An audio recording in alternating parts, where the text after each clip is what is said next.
तो hello guys, आप देख सकते हो हमारा जॉन डियर है और सामने मेसी और इधर मेसी ने ठीक लिया और जॉन डियर अपना पूरा पकाट लगाता हुआ।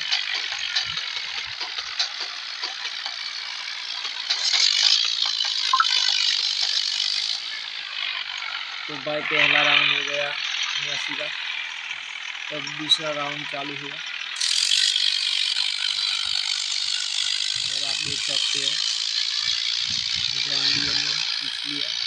और अभी हम देख कर देते हैं सॉरी क्या गाइस, सौराते नहीं खींच पा रहा। अभी हम सौराते देख लेंगे।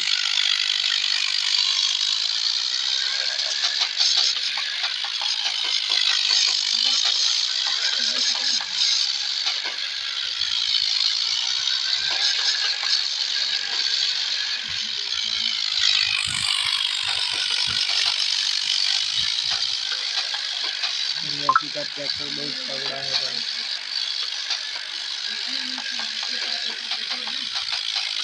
अभी खींच लेगा हमारा जॉन डियर, ये हमारे जॉन डियर ने खींच लिया भाई।